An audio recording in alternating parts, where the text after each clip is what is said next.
Hello students, welcome back to my YouTube channel. Student, आज के session में हम डिस्कस करेंगे क्या मीनिंग होती है एक्सेप्टेंस की। ठीक है, प्रीवियस वाले वीडियो में स्टूडेंट हम कवर कर चुके थे ऑफ़र के कंसेप्ट के बारे में आपके सब्जेक्ट बिजनेस लॉ में। आज के वीडियो में हम डिस्कस करेंगे एक्सेप्टेंस का कॉन्सेप्ट क्या होता है, एक्चुअल में एक्सेप्टेंस होता क्या है। टॉपिक क्या है आपका, ऑफ़र एंड एक्सेप्टेंस।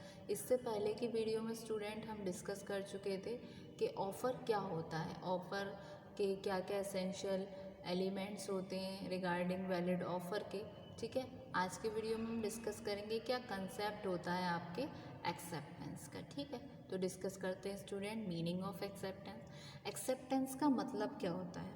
एक्सेप्टेंस का मतलब होता है giving consent to the offer, यानी कि एक्सेप्टेंस को हिंदी में बोलते हैं स्वीकृति, किसी को स्वीकृति दे देनी, यानी कि एक गिविंग कॉन्सेंट, यानी कि क्या दे देना, एक सहमति दे देनी ऑफ़र के रिगार्डिंग। यानी कि मैंने किसी को कोई ऑफ़र किया, ठीक है, तो जैसे कि will you bye my car, ठीक है, तो दूसरा बोलता है ओके आई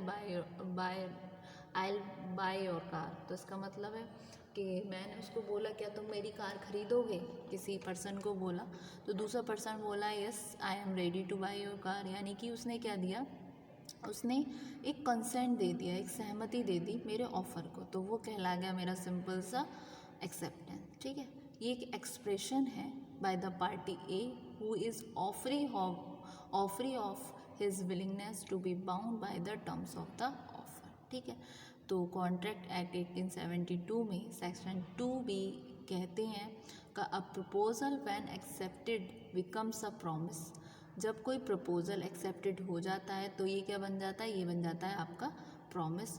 और ये डिफ़ाइन करते हैं एक्सेप्टेंस को कि जब कोई पर्सन जिसके लिए प्रपोजल बनाया गया सिग्निफाई करता है अपनी एसेंट, यानी कि मंजूरी, तो प्रपोजल कहलाता जाता है आपका accepted. So a proposal when accepted becomes a promise and defines acceptance as when the person to whom the proposal is made signifies his assent, यानी कि जो आपकी मंजूरी होती है, assent thereto the proposal is said to be accepted। ठीक है, तो इसका एक एग्जाम्पल देख लेते हैं।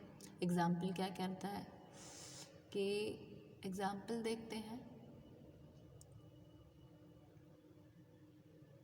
कोई पर्सन है ए, उसने ऑफ़र किया कि वो सेल करेगा अपना हाउस बी को 15 लाख रुपए में। ठीक है, तो A offers to sell his house to B for ₹15 lakh.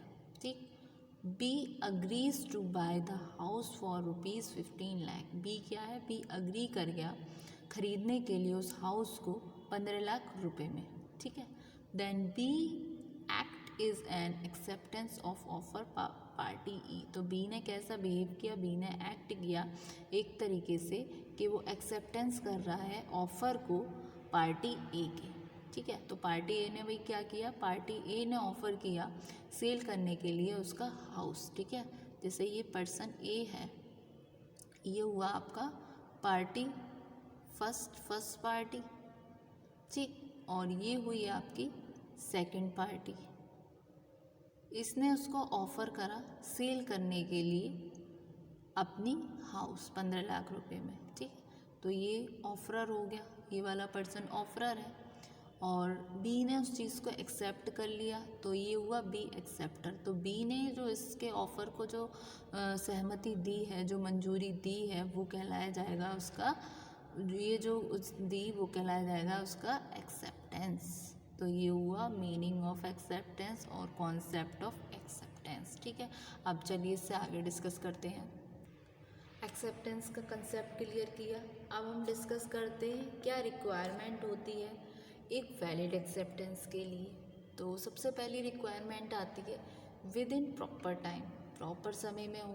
ठीक है, तो ये क्या कह रहा है, acceptance must be given with in proper time. Proper time क्या है, एक टाइम है जो स्पेसिफाइड किया जा रहा है किसी ऑफरर के द्वारा। ठीक है, तो acceptance must be occur within limited time period.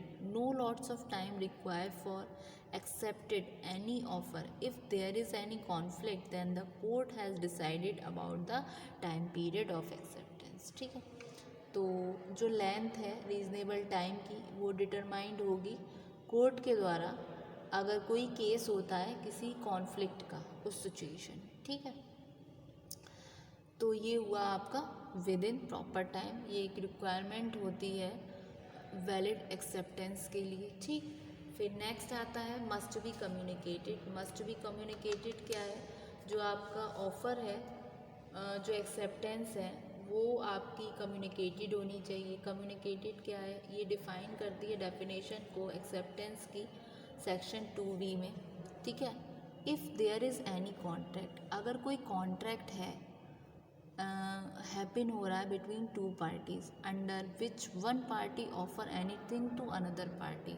अगर कोई कॉन्ट्रैक्ट बन रहा है जिसमें कोई एक पार्टी दूसरी पार्टी को कुछ ऑफ़र कर रही है, तो दूसरी पार्टी चाहती है कि वो अग्री करे फिर देन रिस्पॉन्स करे, वो आपका कम्युनिकेटेड हो। जैसे एग्ज़ाम्पल के लिए अगर कोई पार्टी ऑफ़र कर रही है मशीन को for produce metal items for ₹1,00,000, मतलब किसी एक पार्टी ने ऑफ़र किया मशीन के वो प्रोड्यूस करेगा 1,00,000 रुपये में, तो पार्टी भी करेगी yes I am ready two by your machine और प्रोड्यूस मेटल आइटम्स। तो ये क्या है, वो आपस में वो लोग क्या कर रहे हैं, कम्युनिकेशन कर रहे हैं। कम्युनिकेशन क्या है, एक तरीके से एक्सचेंज है fact ideas opinions from one person to another person. तो जो आपका रिक्वायरमेंट होती है वैलिड एक्सेप्टेंस के लिए वो आपकी कम्युनिकेटेड होनी चाहिए, यानी कि मस्ट बी कम्युनिकेटेड। ठीक है, फिर नेक्स्ट आता है आपका प्रॉपर मोड। एक प्रॉपर मोड हो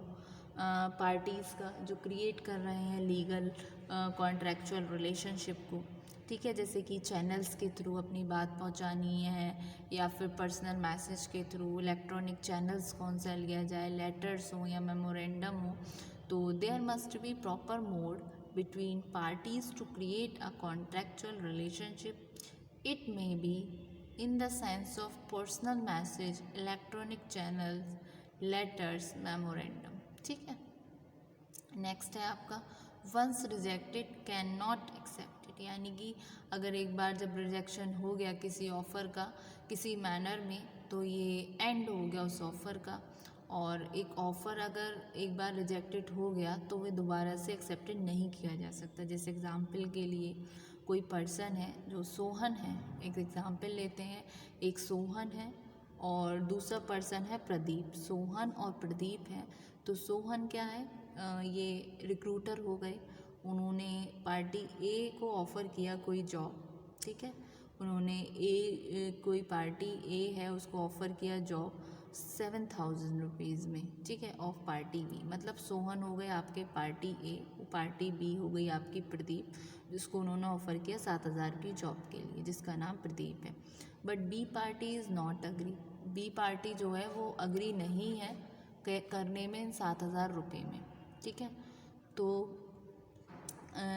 is not agree but after some time he says, मतलब एक बार उसने ना कर दिया, उसके बाद में वो कहती है कुछ टाइम बाद जो बी पार्टी यानी कि जो प्रदीप है कि ओके ठीक है, I am ready, I am agree, but I am not satisfied with my salary ₹7,000, then offer will be rejected. तो उसने बोला कि मैं तैयार तो हूँ लेकिन सिचुएशन ये है यार कि मैं सेटिस्फाई नहीं हो रहा, जो जितना पैसा मेरे को मिल रहा है, जितनी सैलरी मेरे को मिल रही है उससे मैं सेटिस्फाई नहीं हूँ। तो सिचुएशन में क्या हुआ कि ऑफ़र तो रिजेक्ट हो गया, जब उसने उसको ऑफ़र किया, जो प्रपोज़ल किया, तो शुरू में उसने रिजेक्ट कर दिया, बाद में कर रहा है कि नहीं मैं तैयार तो हो जाऊँगा, मतलब एक तरीके से सैलरी नेगोशिएशन पे आ गया। तो क्या हुआ, शुरू में जब उसने उसको ऑफ़र किया तो उसने मना कर दिया। तो इसका मतलब क्या है, जब एक बार एक्सेप्टेंस रिजेक्ट हो गई तो वो दोबारा से एक्सेप्टेड नहीं होती है। ठीक है, नेक्स्ट आता है आपका क्लैरिटी।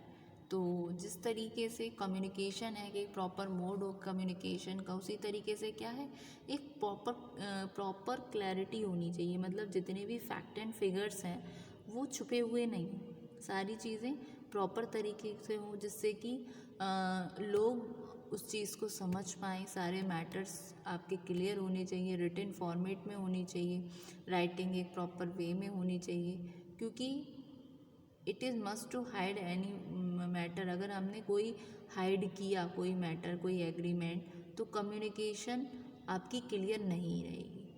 तो it is must to hide any matter in agreement and communication must be clear. अगर आपका कोई मैटर आपने हाइड कर दिया, क्लैरिटी नहीं है, तो सिचुएशन में आपकी कम्युनिकेशन क्लियर होनी चाहिए। ठीक है, तो ये हुआ आपका valid requirement for valid acceptance. ठीक है, आज के वीडियो में स्टूडेंट हमने क्या पढ़ा, इस सेशन में डिस्कस कर लेते हैं।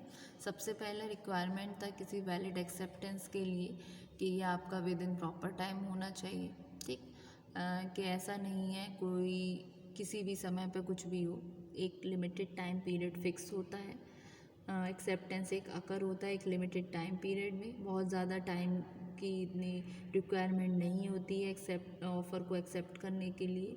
तो विद इन प्रॉपर टाइम एक डेफिनेट टाइम उसमें मेंशन होता है, रिक्वायर्ड होता है वैलिड एक्सेप्टेंस के लिए। फिर आता है मस्ट बी कम्युनिकेटेड, जो आपका एक्सेप्टेंस है वो कम्युनिकेटेड होना चाहिए। अगर किसी पार्टी की बात ही समझ नहीं आ रही है तो एक्सेप्टेंस कैसा होगा, तो मस्ट बी कम्युनिकेटेड। फिर आता है आपका ये प्रॉपर मोड में होना चाहिए। देन आपका once rejected can not accepted. फिर आता है क्लैरिटी। ठीक है, तो ये होते हैं कुछ आपके basic requirements for valid acceptance. Hope so student it's clear to all.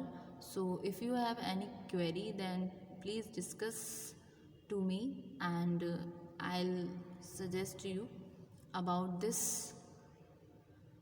ठीक है, तो अगर आपको कोई प्रॉब्लम है तो मैं आपको उसको सजेशन दूंगी क्या कहाँ दिक्कत है, और फिर मेरे से कोई क्वेरी हो तो पूछ लेना। ठीक है, तो student thank you so much.